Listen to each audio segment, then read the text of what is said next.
SIR में हो रही गड़बड़ी की शिकायत लेकर एसडीएम के पास पहुंची पूर्व विधायक को एसडीएम नियम कायदे नहीं बता पाई। एसआईआर को लेकर जो आशंका कांग्रेस पार्टी के शीर्ष नेतृत्व ने व्यक्त की है, उन्हीं आकांक्षाओं का समाधान करने के लिए सारे दस्तावेज लेकर महेश्वर की वरिष्ठ कांग्रेस नेत्री और पूर्व मंत्री डॉक्टर विजयलक्ष्मी साधो गुरुवार को कार्यकर्ताओं के साथ एसडीएम मंडलेश्वर के कार्यालय में पहुंची और एसडीएम पूर्वा मंडलोई से सीधे सवाल पूछे, जिसका उत्तर देने में एसडीएम असहज हो गई। महेश्वर विधानसभा क्षेत्र में एसआईआर का काम चल रहा है। मतदाता सूची का प्रथम प्रकाशन किया जाकर 22 जनवरी तक दावे आपत्तियां ली जा रही हैं। कांग्रेस पार्टी ने शिकायत की है कि आपत्तियां लेने का काम संदिग्ध है। एक ही व्यक्ति 100 से अधिक नामों पर आपत्ति ले रहा है। महेश्वर के 10 से 12 व्यक्ति पहाड़ पट्टी के गांव रमजानपुरा प्रेमपुरा में ऐसे लोगों के नाम पर आपत्ति ले रहा है जो विगत 200 वर्षों से यहाँ निवास कर रहे हैं। एक धर्म विशेष के लोगों को टारगेट किया जा रहा है। आपत्ति दर्ज कराने वाले द्वारा प्रारूप 7 में झूठी जानकारियां देकर आपत्ति दर्ज करा रहे हैं। महेश्वर के मतदाता बड़वाह तहसील के गाँव में जाकर आपत्ति ले रहे हैं। कुछ आपत्तिकर्ताओं से जब मोबाइल पर चर्चा की तो उन्होंने बताया कि मैंने कोई आपत्ति दर्ज नहीं कराई गई है। एक आपत्तिकर्ता इंदौर निवासी निकला।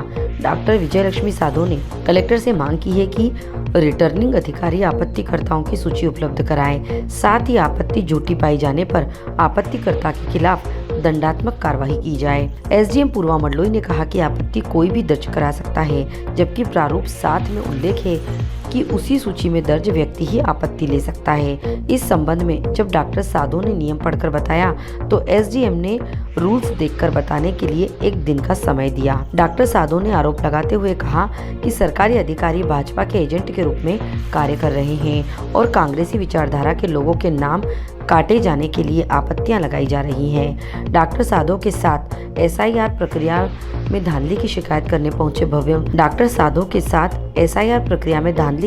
करने पहुंचे मध्य प्रदेश कांग्रेस के महेश्वर विधानसभा प्रभारी राजेश नाहर, प्रदेश कांग्रेस सचिव अर्जुन सिंह ठाकुर, महेश्वर ब्लॉक कांग्रेस अध्यक्ष संबल सिंह पटेल, करही ब्लॉक अध्यक्ष सूरज पटेल, गुलाबड़ ब्लॉक अध्यक्ष प्रकाश पाटीदार, बलवाड़ा ब्लॉक अध्यक्ष सुमेर सिंह पटेल, राजेंद्र जाट, नासिर खान सहित 4 ब्लॉक के कांग्रेस पदाधिकारी और कार्यकर्ताओं ने एसडीएम के समक्ष अपनी बात रखी।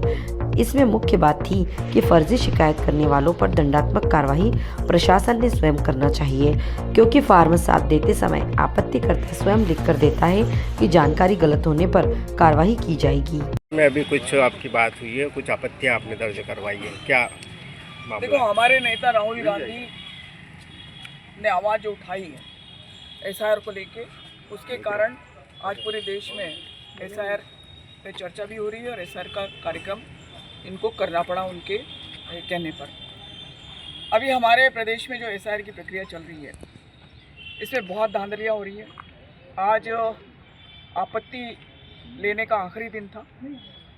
लास्ट मोमेंट पे बीएलओस के माध्यम से हम लोगों ने जानकारी ली, कांग्रेस के लोगों ने, तो हमें जानकारी मिली कि इन्होंने एक ही व्यक्ति ने लिस्ट उठा के और ये आपत्तियां कर रहे हैं। उदाहरण के लिए महेश्वर के 12-13 लोग घुसे हुए हैं पूरे उधर पहाड़ पट्टी में और उधर रमजानपुरा प्रेमपुरा साइड, और इवन जो बड़वा तहसील की 29 पंचायतें हैं वहाँ भी शिकायतें करते फिर रहे हैं। वहाँ के लोग इधर कर रहे हैं, वहाँ के इधर के उधर कह रहे हैं, जबकि स्पष्ट इनकी जो निर्वाचन प्रक्रिया के जो प्रारूप बना हुआ है, जो इनके नियम है, उसमें 3 नंबर के ऊपर स्पष्ट है कि जहाँ पंजीकृत करता है वो वहीं पर शिकायत आपत्ति दर्ज कर सकता है, पर इन ये मान्य नहीं कर रहे हैं। इनका कहना है कि विधानसभा का कोई भी कर सकता है, जो रूल में नहीं है। दूसरा, एक व्यक्ति ये बताने की स्थिति नहीं है कि भैया एक व्यक्ति कितनी आपत्तियां ले सकता है।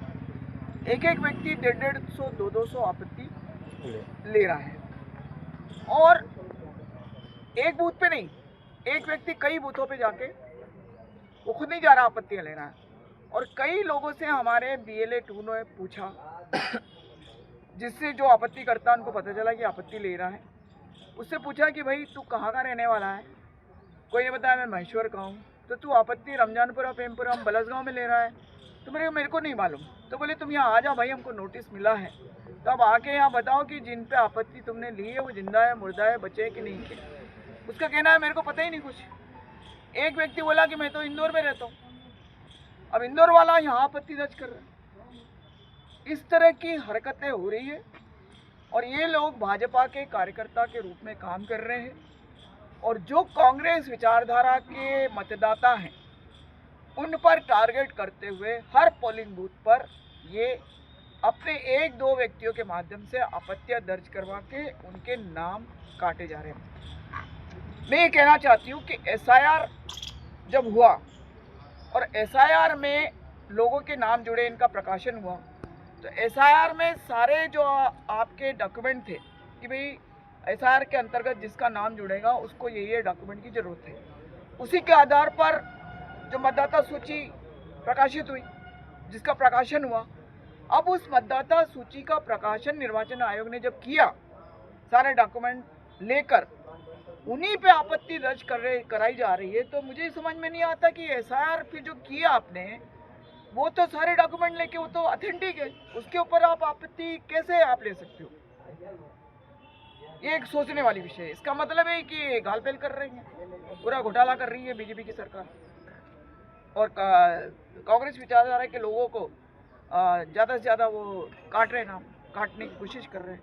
हमारा यही कहना है कि प्रारूप 7 में एक ये भी प्रावधान है कि जो आपत्ति अगर दे रहा है, अगर वो असत्य पाई जाती है तो वो धारा उसमें दी है 50 कौन सी, उसके अंतर्गत उसको कारावास और दंड की सजा है।